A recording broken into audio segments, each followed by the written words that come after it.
बिस्मिल्लाहिर्रहमानिर्रहीम अल्लाहुम्मा सल्लि अला सय्यिदिना मुहम्मदिन व आलि मोहम्मद। मैं हूं मन्नान अशरफ और आप देख रहे हैं आपका अपना यूट्यूब फेसबुक चैनल। मैं पहले भी कहता रहा हूं, अब भी कह रहा हूं कि परवेज़ लाई साहब की अपनी कोई मर्ज़ी नहीं चलती। परवेज़ लाई साहब जब भी कोई काम करते हैं किसी ना किसी की मशावरत के साथ करते हैं। वो ताकतवर हलकों को कभी उन्होंने नाराज़ करने की ना कोशिश की, ना वो आइंदा भी ज़िंदगी के अंदर करेंगे। लेकिन परवेज़ लाई साहब आज ज़िंदगी में पहली मरतबा 2 कश्तियों के अंदर सवार हो चुके हुए हैं। पहले हमेशा वो एक ही कश्ती में रहते थे, इस्टेब्लिशमेंट के पास जाते थे, उनसे मशवरा करते थे और वो जैसे कहते थे उसी हवाले से हाँ या ना में जवाब दे देते थे। जिस तरह उन्होंने अपने एक इंटरव्यू के अंदर इस तरह की बहुत सी चीज़ों के बारे में बात की है। लेकिन बात की है कि इस टाइम परवेज़ लाई साहब जो है ना बिल्कुल फंस चुके हुए हैं। वो इमरान खान को भी नाराज़ नहीं करना चाहते, वो ये इस्टेब्लिशमेंट को भी नाराज़ नहीं करना चाहते। दोनों कश्तियों को साथ साथ लेकर चलना चाहते हैं, क्योंकि उन्हें पता है परवेज़ लाई साहब को कि इस इमरान खान के अगर हमने ना रखा तो आइंदा इलेक्शन नहीं हम विन कर सकते हैं, और अगर इस्टेब्लिशमेंट को साथ ना रखा तो भी हमारे बहुत सारे मामला जो हैं वो ठप होकर रह जाएंगे। परवेज़ लाई साहब अचानक मंजर-ए-आम के ऊपर आते हैं और आके वो अपना इंटरव्यू स्टार्ट कर देते हैं, जबकि इससे पहले उन्होंने बड़ा अरसा कई माह से इंटरव्यू नहीं दिए। लेकिन परवेज़ लाई इससे पहले मुनस लाई साहब ने भी इंटरव्यू दिया, फिर परवेज़ लाई साहब ने भी इंटरव्यू दिया। परवेज़ लाई साहब के इंटरव्यू में आपको कुछ बातों की समझ लग रही होगी, कुछ लग चुकी होगी, लेकिन जो अहम तरीन पॉइंट है मैं आपको सबसे पहले वो थोड़े से डिस्कस कर देता हूँ। देखिए परवेज़ लाई साहब का जो आपको पूरा इंटरव्यू सुने ना तो उसका लुब्बे लबाब उसकी अगर आप बिल्कुल थोड़ी सी उसकी तफसील में चले जाएँ तो कुछ पॉइंट्स ऐसे हैं जो बड़े दिलचस्प हैं और उनसे कुछ बातों की समझ लगती है।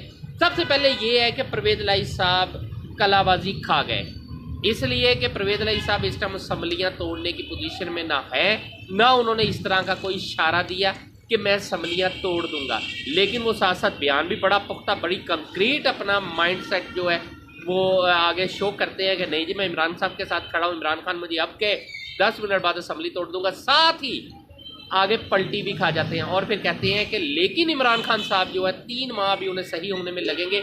लाजमी बात है अभी मार्च अप्रैल के अंदर जाके अगर मार्च में भी हम असम्बली तोड़ते हैं तो अप्रैल मई जून के अंदर या जनवरी दिसंबर जनवरी फरवरी के आखिर के ऊपर अगर ये असम्बलियाँ तहलील करते हैं तो फिर मार्च अप्रैल मई यानी कि 3 महीने मिलेंगे, और मई के एंड के ऊपर अगर हो जाता है तो फिर जून का जो है बजट पेश कर दिया जाएगा। अच्छा, सबसे पहले जो उन्होंने कुछ चीज़ें डिस्कस की है, सबसे पहले उन्होंने अपने जो है वो सिस्टम से थोड़ी सी चेंजिंग की है। यानी कि उन्होंने पहली कलाबाजी तो खा ली है कि जी मैं असम्बली तोड़ दूंगा, लेकिन वाले लफ्ज़ के अंदर आके फिर वो खेलते हैं, यहाँ खेलते हैं आके। फिर परवेज़ लाई साहब आपने पहले भी खबरें सुनी भी होंगी, लोगों ने अब तक काफ़ी यानी कि खबरें आ चुकी है कि जी परवेज़ लाई साहब ने इस्टेब्लिशमेंट के कुछ ताकतवर लोगों से मुलाकात की है, और एक दफ़ा नहीं है 2 दफ़ा मुलाकात की है, उनसे भी मशवरा। देखिए परवेज़ लाई साहब जब भी कोई काम करते हैं हमेशा मैं बार बार कहता हूँ कि वो मशवरा लेते हैं, उसमें हाँ के साथ हाँ होती है, ना के साथ ना होती है। और अब भी परवेज़ लाई साहब सेम यही के गेम कर रहे हैं कि उनकी जो मुलाकात हुई है उसके बाद परवेज़ लाई साहब ने एक साइड के ऊपर इमरान खान को भी सेट रखा हुआ है, दूसरी साइड के ऊपर इस्टेब्लिशमेंट की हाँ में हाँ और ना में ना कर रहे हैं। लाजमी बात है तो फिर इसका मतलब है कि बाजवा साहब की भी उन्होंने कुछ बातें कही। सबसे पहले तो ये है कि जी इमरान परवेज़ लाई साहब ने जो अपने इंटरव्यू के अंदर एक बात शो करने की कोशिश की कि उस्मान बुज़दार जो है वो फैज़ हमीद साहब की यानी कि इमरान खान की अपनी ज़ाती यानी कि फैज़ हमीद साहब के कहने के ऊपर उन्हें वज़ीर आला लगाया गया, जबकि उस टाइम इस्टेब्लिशमेंट जो थी वो चाहती थी कि अलीम खान को लगाया जाए। लॉबी इसी चीज़ के अंदर काम कर रही थी, लेकिन दरमियान में आ जाते हैं जी जहांगीर तरीन उस्मान को मतलब अलीम खान को दीगर अपनी मामला लगाना चाहते हैं। शाह महमूद कुरैशी साहब की एक लॉबी काम कर रही थी, वो अपना वज़ीर आला लगाना चाह रहे थे। लिहाजा इस सारे खेल के अंदर फैज़ हमीद साहब की एंट्री होती है और बकौल परवेज़ लाई साहब के जी वो एक उस्मान बुज़दार का नाम देते हैं और इमरान खान उसे लगा देते हैं। खैर इस मामले के ऊपर फिर काफ़ी जो इख्तलाफात पड़े, इसके अंदर भी अक्सर इमरान खान साहब ने जिक्र किया कि मेरे बाजवा के साथ जनरल बाजवा साहब के साथ जो इख्तलाफात पड़े थे उसमें मेन रीज़न यही था कि जी मैं आप अलीम खान को वज़ीर आला पंजाब लगा दें। जो लास्ट टाइम आपको याद होगा जब रजीम चेंज ऑपरेशन हुआ है उससे पहले इमरान खान साहब ने एक हामी बाली थी, उन्होंने कहा था कि बिल्कुल अगर मैं लगा देता हूँ अलीम खान को, लेकिन तब तक काफ़ी देर हो चुकी थी और उनके हालात आपस के जो मामला हैं जनरल इमरान खान साहब के और जनरल बाजवा साहब के वो काफ़ी कशीदा हो गए थे। फिर वो मामला किसी एक जगह के ऊपर टिका नहीं और आखिरकार उनकी हुकूमत चले गई। लेकिन उसके साथ उन्होंने फिर परवेज़ लाई साहब ने यह भी जिक्र किया है कि 4 माह तक तकरीबन असम्बलियाँ तहलील ना हो, इसलिए कि इमरान खान साहब की तबीयत ठीक नहीं है, उनकी अभी टांग सही तरीके से काम नहीं कर रही, उन्हें आराम चाहिए। और 4 माह उनके लिए बड़े अहम है, क्योंकि 4 माह तक अगर वो सही तरीके से मतलब के आराम कर लेते हैं तो उनकी टांग भी सही हो जाएगी। हम 4 माह उतनी देर हुकूमत के जो काम तरक्याती काम हमने शुरू किए, जो मामला शुरू किया है, वो भी तब तक कंप्लीट हो जाएंगे, हम बेहतर अंदाज से इलेक्शन में चले जाएंगे, वो सबसे बेस्ट हो जाएगा। इसका मतलब है कि परवेज़ इलाही साहब यहाँ से तो कल्टी मार गए और फिर वो इलेक्शन को अभी बिल्कुल असम्बलियाँ तहलील नहीं कर रहे, ये समझने का असल पॉइंट है।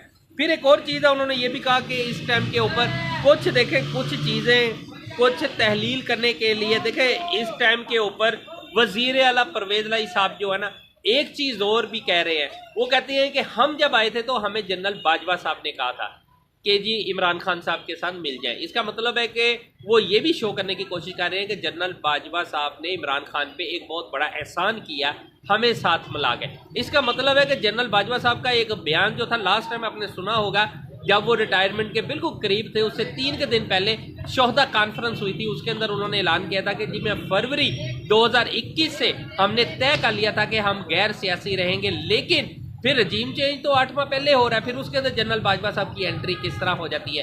क्योंकि जनरल बाजवा साहब के कुछ इख्तलाफात हुए थे और जिसके अंदर सबसे मेन इख्तलाफ जो था वो वज़ीर आला को लगाना ही था, जिसकी वजह से फिर ये इख्तलाफ बढ़ता चला गया और फिर आखिरकार हुकूमत ही ख़त्म हो गई।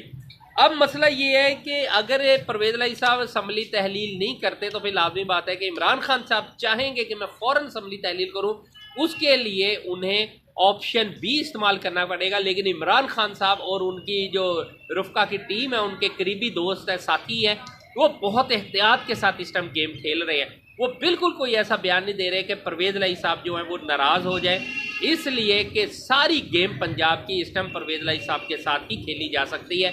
अगर परवेज़ इलाही साइड पे हो जाते हैं तो फिर वो पंजाब की गेम जो है वो बिल्कुल साइड पे लग जाएगी, वो नहीं खेली जा सके उस तरीके से जिस तरीके से परवेज़ इलाही साहब की मौजूदगी में। और परवेज़ इलाही साहब भी जो है वो भी ये नहीं चाहेंगे कि मैं गेम इमरान खान के बगैर, इसलिए कि जो मौजूदा पोजीशन है उसके अंदर वो किसी सूरत उनका जो वोटर है पीटीआई का उसे ज़ाया नहीं करना चाहते। उन्हें ये भी पता परवेज़ इलाही साहब को कि मेरे साथ अगर इस्टेब्लिशमेंट खड़ी हो जाए तो मुझे कोई सीट की कोई टेंशन नहीं, लेकिन उसके साथ उन्हें ये भी डर है कि अगर पीटीआई का वोटर जो है ख़राब हो गया तो फिर शायद इस्टेब्लिशमेंट कोशिश भी करे तो मैं सही तरीके से ना जीत सकूं और कुछ ना कुछ वोटों से मैं हार जाऊं। ये बड़ा अहम नुक्ता था जिसके ऊपर वो काम कर रहे थे।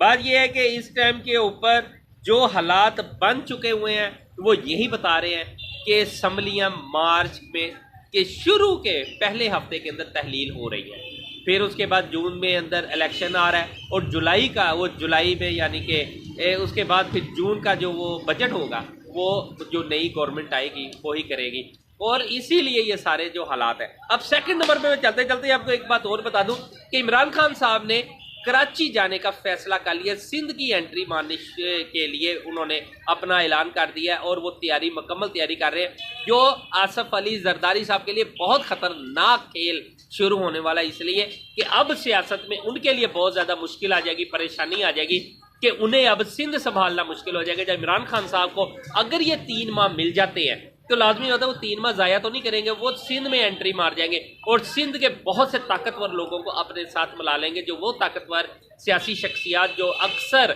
अपनी सीटें जीत जाती हैं, वो बिल्कुल रेडी बैठे हैं। बहुत से खानदान, बहुत से सियासी खानदान, सियासी नाम वो इस टाइम पीटीआई में शामिल होने के लिए बेताब है और सिर्फ इंतज़ार है इमरान खान साहब की एंट्री का। लिहाजा ये भी बहुत बुरी खबर है आसफ अली जरदारी साहब के लिए, अब उन्हें सिंध संभालना बड़ा मुश्किल हो जाएगा। वो पूरी कोशिश करेंगे कि इमरान खान को इधर ही कहीं ना कहीं यानी कि किसी न किसी पतली गली के अंदर फंसाया जाए, लेकिन वो सिंध की तरफ ना आए। अब देखना ये है कि आने वाले हालात क्या फैसला करते हैं। चलते चलते मैं एक छोटी सी खबर आपको बता दूं कि चावलों का बहरान सर उठाने लग गया, बड़ी शिद्दत के साथ चावलों का बहरान आ रहा है। लोगों ने तकरीबन लाखों नहीं करोड़ों के हिसाब से जो है चावल जो है स्टॉक करना शुरू कर दिया। बहुत बड़ी रकम जो है चावलों के ऊपर लग चुकी हुई है।